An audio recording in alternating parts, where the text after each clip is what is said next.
মানুষ তার অধীনস্থ হয়ে পড়ে। ফলে খুব সহজে জনগণকে এটা বোঝানো খুব সহজ।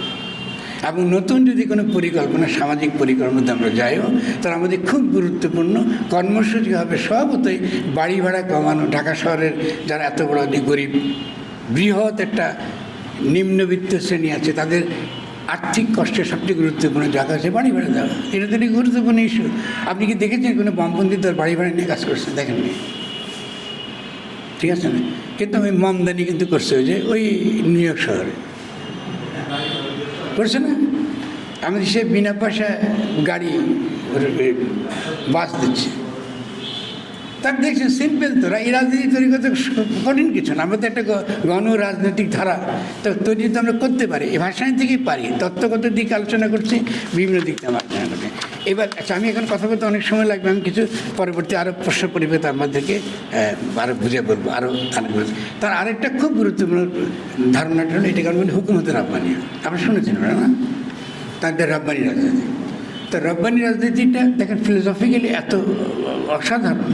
তিনি কী দাবি করছেন? তিনি বলছেন যে রব যিনি, তিনি তো প্রতিপালক।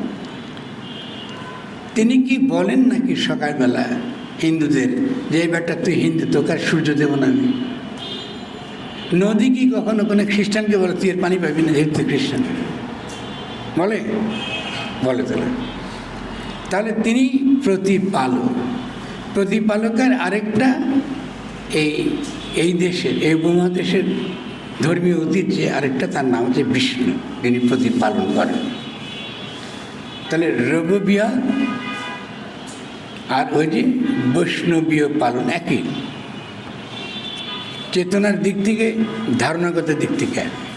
ভাসানীর রববিহারটা নিয়েছেন, তাকে একই সঙ্গে সঙ্গে আরও বৃহত্তর ইসলামী রাজনীতির ভিত্তির উপর দাঁড় করিয়েছেন, যাতে একটা শক্তিশালী গণরাজনৈতিক ধারা গড়ে তোলা যায়। তিনি কি বলতেছেন? তিনি বলতেছেন যদি এটাই হয়, যদি এই প্রতিপালনটাই আল্লাহর বৈশিষ্ট্য হয়ে থাকে, তাহলে রাষ্ট্রেরও বৈশিষ্ট্য হতে হবে রববিহার। এটার মধ্য দিয়ে, বলার মধ্য দিয়ে তিনি আধুনিক রাষ্ট্রতত্ত্বের একটা অসম্ভব শক্তিশালী সমালোচনা দিয়ে গেলেন। কেন? তো আধুনিক রাষ্ট্রতত্ত্ব আমাদেরকে কী দেয়? শাসনবাদ দেয়। সে শাসন করতে চায়, আপনাকে পালন করতে চায় না। তো যে রাষ্ট্র শাসন করতে চায়, এই রাষ্ট্রের উৎখাত তিনি চেয়েছেন। এখনও যে এত বড় জুলাই গণঅভ্যুত্থান হয়ে গেল, হয়ে যাওয়ার পরে আপনারা কয়েকদিন আগে কি জুলাই সনদ দেখছেন না? একটা জুলাই সনদটা বলতেছে আদেশ দিতেছে, রাষ্ট্র আদেশ দিচ্ছে।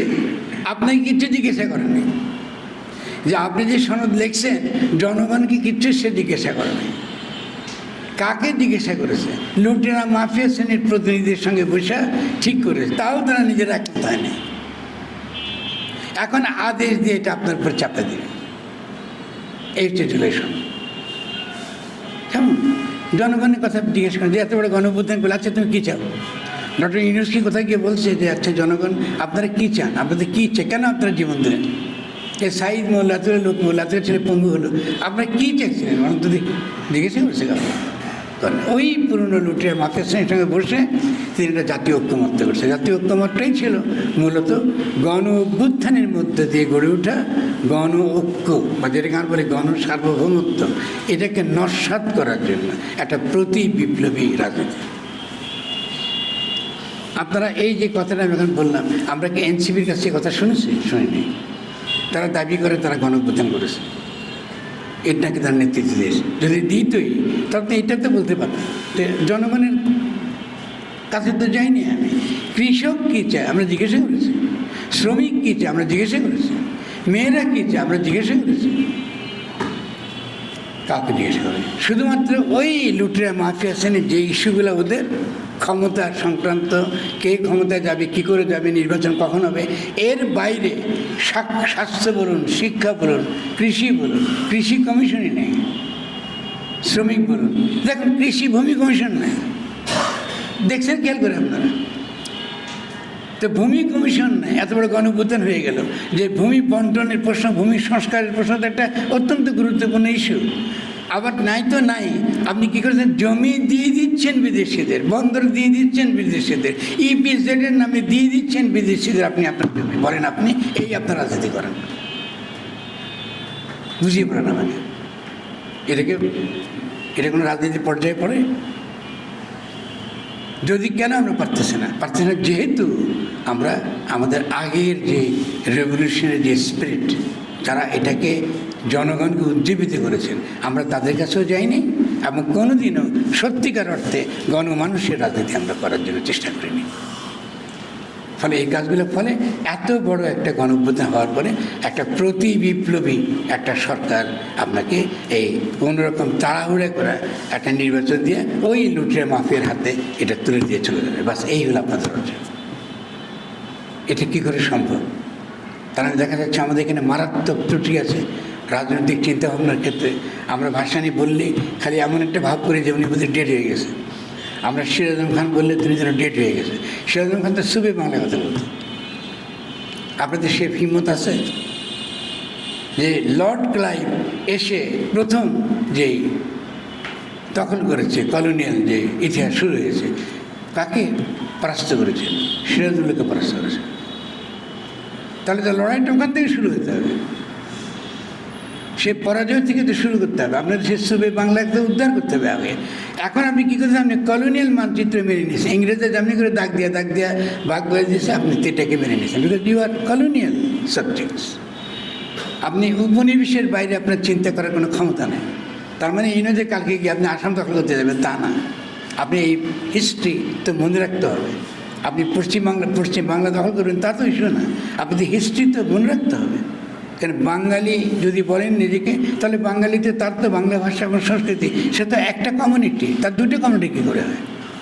আজকে যে তিনটা নদীর মোহনায় যে বিভিন্ন জনগোষ্ঠীগুলো এখানে গড়ে উঠেছে, যে বায়োরিজিয়ন যেটাকে আমরা বলি, যে ভূগোলটা গড়ে উঠেছে, এই ভূগোলের তো সকলেই তার অধিকার।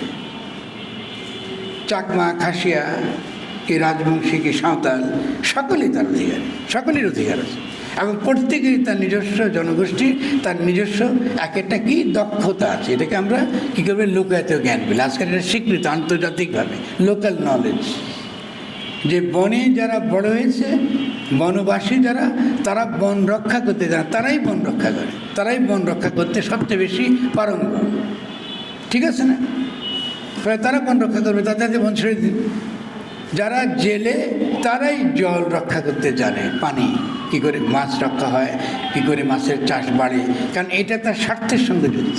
আপনি জেলেকে উৎখাত করে সব ইদারা দিয়ে দিয়েছেন আপনার পানিগুলা, নদীগুলা, দেওয়ার পর আপনি এখন মাছ খেতে পান না, খাইলেও এখন কদিন পরে সব বিষাক্ত অভয়াশ্রমগুলো সব কি ধ্বংস করে ফেলতেছেন আপনি। তো কদিন পরে খাবেনটা কি? আজকে তো খাবার তো অভাব ছিল না। আজকে গ্রামে কী দেখতাম আমি, যে আপনি মায়ে ভাত চড়াচ্ছে আগুন দিয়ে দুপুরবেলা, ধান ভাঙছে, তার মধ্যে দুপুরে একটু পানিতে আগুন দিয়ে চাল দিছে, আর ছেলে তোরা খাইতে, ছেলেরা বাড়ি থেকে নদী দিয়ে গেছে, আসবার সময় পুঁটি মাছকে ট্যাংরা মাছ নিয়ে কোচের ভর দিয়ে নিয়ে আসছে, ওটা কাটে খাওয়া হয়ে গেছে। আপনি পাবেন এটা? এখন পাবে সম্ভব? আমরা দেখেছি যে যদি কোনো বিষ ছাড়া, কোনো প্রকার বিষ ছাড়া যদি আপনি চাষাবাদ করেন, তাহলে 40% খাদ্য কুড়িয়ে পাওয়া যায়। অবিশ্বাস্য না? এই দেশে বেঁচে থাকা কত সহজ, ট্রপিক্যাল ওয়েদার। আপনি শুধু বিষ বন্ধ করেন, শুধু বিষ বন্ধ করেন, আপনি 40% খাদ্য আপনি কুড়িয়ে খেতে পারেন।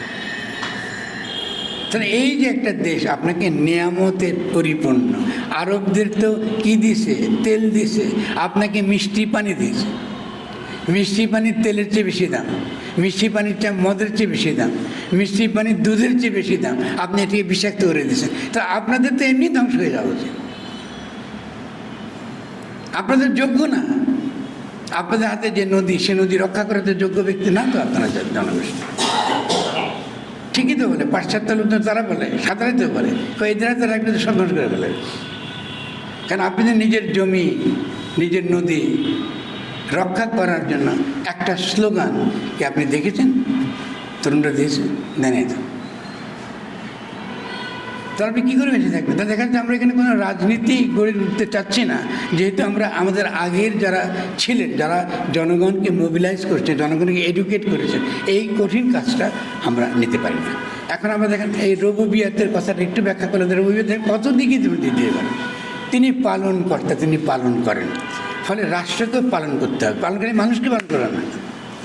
এই মাছ, পশু, গাছ পালা, দেখা অদেখা যত জীব অনুজীব সমস্ত কিছুকে পালন করতে পারতে হবে, এই হলো পালন করা। তাহলে এমন একটা রাষ্ট্র দরকার যে রাষ্ট্র সমস্ত জীবকে পালন করতে সক্ষম। এটা নতুন তত্ত্ব না, এটা তো আমরা আগে শুনিনি।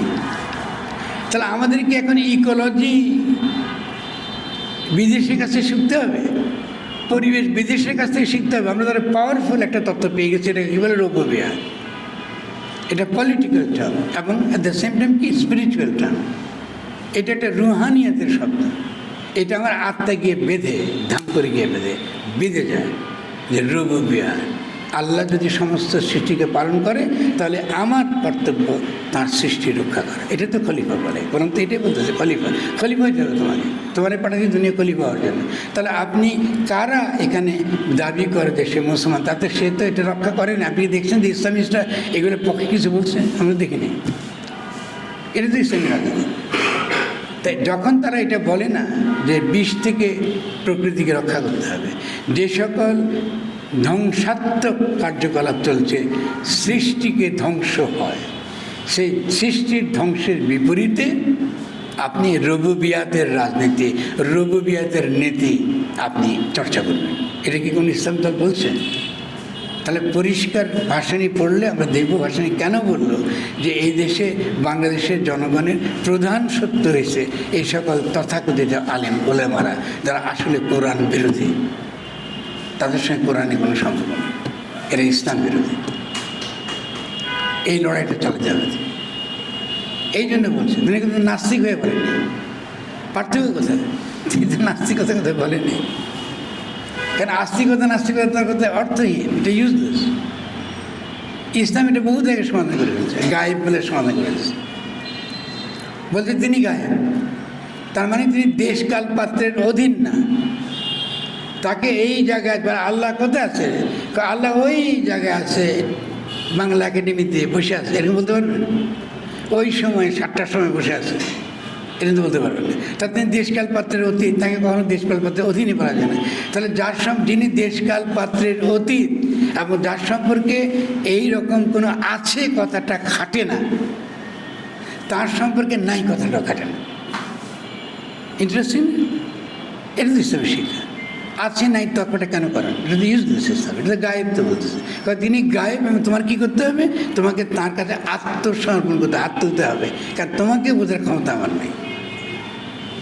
তাহলে এই যে একটা শক্তিশালী ধর্ম, যে স্পিরিচুয়ালি ফিলোসফিক্যালি অনেক অগ্রসর, এবং ভাসানী এই ধর্ম থেকে যে পলিটিক্সটা ডিরাইভ করছেন, এটা কিন্তু আমরা ফার্দার আরও অনেক ডেভেলপ করতে পারি, আরও অনেক দিক নিতে পারি। এবং এই ভাষাটা আমাদের সাধারণ মানুষ খুব সহজে বুঝবে। আমরা তাদেরকে কেন অ্যান্টাগনাইজ করব? এটা তো তার ধর্ম, এটা তো আকিদের অংশ। এরপর আমি যেখানে আপনাদেরকে বলে শেষ করব, এটা হচ্ছে যে রবুবিয়াতে আশা করি যে মোটামুটি বুঝেছি। বলতে গেলে মেলায় তো আমাকে মোটা বই পেয়ে যাবেন, পানিপথের সবই আসবে, বইয়ের মধ্যে পাবেন। আমি আজকে কিছুটা শুধু বলি। এরপরে যে জিনিসটা খুব গুরুত্বপূর্ণ, সেটা হকুল্লাহ এবং হকুল ইবাদ। খুব সুন্দর শব্দ। আল্লাহর একটা হক আছে, আল্লাহ তিনি এটা কি, তার হকটা কি? তুমি নামাজ কালাম করবে, এবাদত বলতেই করবে, এটা তার হক। আপনার কাছে, বান্দার কাছে তিনি হক চান, আদায় করেন যে তুমি এটা দিবা। কেন? আকীদা মানে বন্ধন, আখ থেকে বন্ধন হয়। আখ না শব্দ না? যখন বিয়ে করেন কী করেন? আখ করেন তো। তা আল্লাহর সঙ্গে আপনার একটা বন্ধন আছে, সে বন্ধনের প্রমাণটা দিতে হবে তাকে। আপনি যে তার সঙ্গে যে যুক্ত, একটা দেখতে, আপনি যে স্পিরিচুয়াল বিং, আপনি তো একটা নিষ্প্রাণ কিছু না। তো তার সে আখটা, তার সঙ্গে যে আপনি বন্ধন আছে আপনার, এবং আমি নিত্য বন্ধনে যুক্ত। কারণ তিনি যদি বাতাস বন্ধ করে দেন মারা যাবেন, তিনি যদি খাদ্য বন্ধ করে দেন মারা যাবেন। তার সঙ্গে আপনার একটা বিবাহ হয়েছে, মানে তার সঙ্গে আপনি আছেন সারাক্ষণ, সম্বন্ধযুক্ত। এই অর্থে এই যে বৈবাহিকতা, এটা স্পিরিচুয়াল। তাহলে এটা তো আপনার মধ্যে থাকতে হবে তো, যে আমি তার কাছ থেকে পাইছি, তার কাছ থেকে আমি আসছি, তার কাছে আবার বুঝাই দিতে হবে তার জিনিস। তার এই বাদ যদি আপনার মধ্যে না থাকে একটা হিউম্যান বিং, মানুষ হিসাবে, তাহলে তো আপনি বড় কোনো রাজনীতি করতে পারবেন না। বড় কোনো রাজনীতি করা আপনার পক্ষে সম্ভব না। কারণ বড় রাজনীতি মাত্রই আপনি, ঠিক আছে, আপনি আল্লাহর কথা না বলেন, কিন্তু জনগণের কাছে দায়টা আপনি কী করেন, পূরণ করে দেন। একই কথায়, বিকজ আপনি স্পিরিচুয়ালি ফিল করেন যে আপনার সমাজের প্রতি একটা দায় আছে, সমষ্টির প্রতি একটা দায় আছে। এই দায়টা আপনাকে বুঝে দিতে হবে। তার রাজনীতি কিন্তু আকিদা থেকে শুরু হয়, আখ থেকে শুরু হয়, বন্ধন থেকে শুরু হয়। যে বন্ধনটা আছে আমার, ফলে আমার একটা দায় আছে, এই দায়টা আমি বুঝিয়ে দেবো। সেখান থেকে এই হকুল্লাহ বলে যে আল্লাহর একটা দায়, সেই দায়টা কি তুমি নামাজ কালাম পড়তে বলছে, তো নামাজ কালাম তুমি পড়তে হবে। আর ভাসানি বলতেছে কিন্তু মজার কথা, ভাসানি বলতেছে দেখো আল্লাহর যেটা তার দাবি বান্দার কাছে, এই দাবি যদি তুমি পালন না করো, ওনার কাছে মাপ চাইলে বাবারে পারি না, মাপটা করে দাসে নামাজ পড়তে পারি না, হবে না, এটা তুমি তো দয়ার দোয়া বিসমিল্লাহির রহমানির রহিম, মাফ করে দেবে, আল্লাহ কিন্তু মাফ করে দেবে। কিন্তু হকুল এবাদ মাফ করবে না। বান্দার যে অধিকার, যে হক, তার যে হক, সেই হক যদি আমি বুঝিয়ে না দিই, তাহলে আল্লাহ আমাকে ক্ষমা করবেন।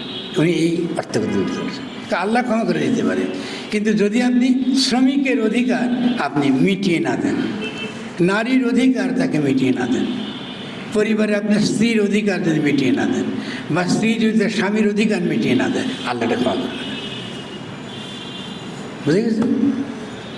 তাহলে এই যে ধারণাগুলোকে তিনি ব্যবহার করেছেন একটা দার্শনিক ভাষা। এখান থেকে আমরা একটা নতুন রাজনীতি এখান থেকে আমরা অবশ্যই করে আমরা গড়ে তুলতে পারি। হ্যাঁ, ঠিক আছে। আবার তিনি একটা খুব মজার কথা বলতেন যে রব্বানি বান্দার কোনো পকেট থাকে না। তিনি খুব মেটাফরিক্যালি কথা বলতেন। আমি ভাবছেন একটা ছেলের একটা গল্প খুব মনে আছে আমার।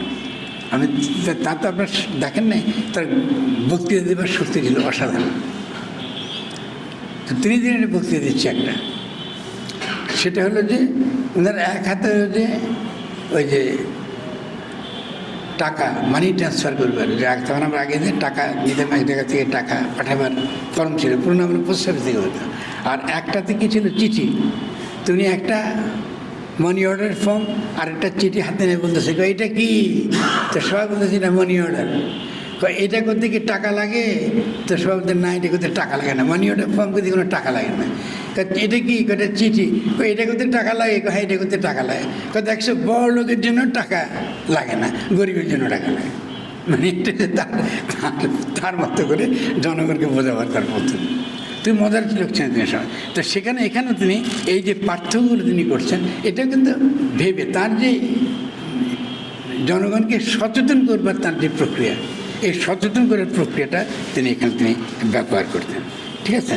আর পকেট কথা তিনি বলতেন যে যেহেতু তিনি সঞ্চয় বিরোধী, সঞ্চয় বলতে তিনি পুঁজির যে আত্মস্ফীতি, পুঁজির যে সঞ্চয়, এই পুঁজির সঞ্চয় বিরোধী তিনি ছিলেন। সেজন্য তিনি যে কোনো প্রকার সঞ্চয়, পুঁজি ভবন, এটাকে তিনি বরদাস্ত করতেন। কেমন? এই জন্য এই যে পুঁজির সঞ্চয় বলতে তিনি পকেট বলতেন। তিনি একটা মেটাফরিক বলতে পকেট বলতেন যে রব্বানি বান্দার কোনো পকেট থাকে না। যতদিন পকেট থাকিবে ততদিন সমাজে পিক পকেটে থাকিবে। এই যে তার ভাষার মজা করে কথা বলার পদ্ধতি। আমাদের পকেট থাকতে পিক পকেটে থাকে। আপনার যদি সঞ্চয় করতে চান তাহলে ওই দুর্বৃত্তরা আপনার টাকা চুরি করে নিয়ে যাবে। তাহলে এটাতে গেলে আমরা প্রচুর তাকে বহু বিষয়ের দিকে আমরা যেতে পারবো। আমি শেষ যেহেতু উদয় গায়ত্রী স্পিভাককে দিয়ে শুরু করেছে, আমি সেখানে একটু ধরিয়ে দেবো যে কেন তিনি গুরুত্বপূর্ণ। গায়ত্রী স্পিভাক এসেছিলেন ফকির লালন শাহের একটা জাতীয় উৎসব। তাহলে এটা বুঝতে পারা উচিত আমাদের যে আন্তর্জাতিকভাবে অত্যন্ত খ্যাত যারা দার্শনিক, তারা কিন্তু ফকির লালনের দর্শনকে, ফিলোসফিকে, তার যে ডেপথ এবং তার যে একটা অসম্ভব পরিণত একটা রূপ আছে, এই রূপকে তারা ধরতে পারছেন। কিন্তু আমাদের বাংলাদেশে আমরা এটা এখনও ধরতে পারিনি। তার একটা বক্তব্য দিয়ে আমি শেষ করে, বক্তব্যটা খুব গুরুত্বপূর্ণ কথা, শেষের দিকে বক্তব্য ছিল। আপনার তো উদয়ের বক্তব্য শুনেছেন। শেষের বক্তব্যটা ছিল যে বাংলাদেশে যে রাজনীতি হবে, সে রাজনীতিতে যেটা থাকবে ন্যায়ের নিশান, ন্যায়ের নিশানটা থাকবে। ইনসাফটা হবে রাজনীতির ভিত্তি আগামী দিনে। তিনি কিন্তু ভাসানির মতো ইনসাফ শব্দটা ব্যবহার করছেন, দার্শনিক তাৎপর্য, গভীরতর দার্শনিক তাৎপর্য। কিন্তু যেটা মজার, যেটা আপনারা পড়ে দেখবেন, আমরা চিন্তা পত্রিকায় আছে, আমরা লিখেছি তার বক্তব্যটা ছেপে, যে আপনারা হয়তো এখন এই ভিডিওতে পাবেন। এটাতে কী বলছে, তেমনি কিন্তু ন্যায়ের রূপটা, এই যে ন্যায়, এই ন্যায়ের রূপটা হলো আল্লাহ। একটু ভেবে দেখেন, একজন পশ্চিম বাংলার চক্রবর্তী, সারা পৃথিবীর বিখ্যাত একজন দার্শনিক, তিনি বলছেন বাংলাদেশে ন্যায়ের রূপ হবে আল্লাহর রূপ। আপনারা বুঝতে পারছেন না বাংলা, অনেকেই বুঝতে পারছেন। আমরা ইসলাম শুনলে আমাদের গা জ্বালা করে, কিন্তু আমরা দেখতে পাচ্ছি যারা ইসলামের কথা বলে তারা আসলে ইসলামের লোক নয়। ফলে এদের সঙ্গে জন্য মোকাবেলা করতে হবে আমাদের আজকেও কালকে। তার ন্যায়ের রূপটা যে কেন এই রূপটা হবে, তিনি একটা লালনের গান থেকে উদাহরণ দিয়েছেন। কেমন মুখে পড়ে সদাই লা ইলাহা ইল্লাল্লাহ বলে তুমি আল্লাহ আল্লাহ বলতে পারো। শেষে তিনি বলছেন যে বেনিশানায় যদি জপ, নামেরও সহিত রূপ ধ্যানে রাখিয়া জপ। আমরা কি লালনের গান শোনেন কেউ? খুব এটা শুনেন বলে মনে হয় না। এলে বাক্যটা শুনেন, মজা পাবেন। নামেরও সহিত রূপ, যে নাম বলতেছে আল্লাহ, তা একটা উচ্চারণ মাত্র, তার সঙ্গে তার তো একটা রূপ আছে। সে নামেরও সহিত রূপ ধ্যানে রাখিয়া যাও, যে তুমি এই নামের মাধ্যমে যে রূপের ভজনা করছো সে রূপটাও মনে রাখো। বেনিশানায় যদি জপ, যদি কোনো নিশানা ছাড়া আল্লাহ আল্লাহ করা, তাহলে বুঝবে কে কি আল্লাহ। তুমি আল্লাহকে বুঝবে কেন? আল্লাহকে তো বুঝতে পারবে না। তাহলে এটার দিকে ধরে তিনি বলছেন ন্যায়ের রূপ হবে আল্লাহ। ফলে বাংলাদেশে আগামী দিনে যে ন্যায়ের যে রাজনীতি প্রতিষ্ঠিত হবে, সে মাওলানা ভাসানী হোক, রুবুবিয়াত হোক কি কমিউনিজম হোক, সে ন্যায়ের রূপও হবে আল্লাহ। কারণ তিনি আমাদের অপূর্ণতাকে পূর্ণ করেন। আমাদের যে মানুষ অপূর্ণ এবং মানুষ মৃত্যুর দ্বারা সীমিত, ফলে এই সীমিত এবং অপূর্ণ মানুষ যেই রূপের কল্পনা করে, এই রূপেরই আরেক নাম হচ্ছে কমিউনিজম। এই জন্য কার্ল মার্কস তার বইতে বারবার বলছে, কমিউনিজম কোনো তত্ত্বের নাম না, কোনো মতাদর্শের নাম না। কমিউনিজম হচ্ছে ইতিহাসের সেই গতি, ইতিহাসের সেই লক্ষ্য যেদিকে মানব ইতিহাস, মানুষের ইতিহাস সেদিকেই যাচ্ছে। আপনি এদিকে রুখতে পারবেন। তা আমার এখানে যদি বামপন্থী ভাইরা যারা এখানে আছেন, আমরা তাদের সঙ্গে আরও কথা বলবো।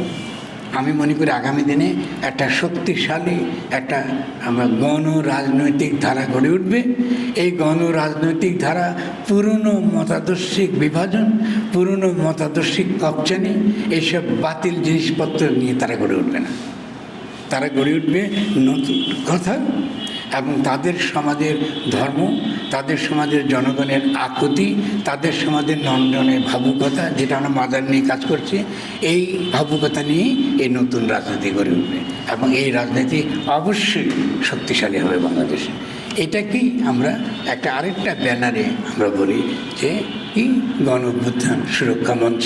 কারণ গণ অভ্যুত্থানের যে শক্তি, তার যে গণ সার্বভৌমত্বের যে রূপটা আমরা দেখেছি, সেই গণ সার্বভৌমত্বের রূপটা ধরে রাখা এবং তাকে বাস্তবায়ন করাটাই কেমন এই প্রতি বিপ্লবী সময়ে আমাদের কর্তব্য। তা আমি সকলকে আপনাদের আগামী দিনে সেই রাজনীতিতে যোগ দেবার আহ্বান জানিয়ে শেষ করছি।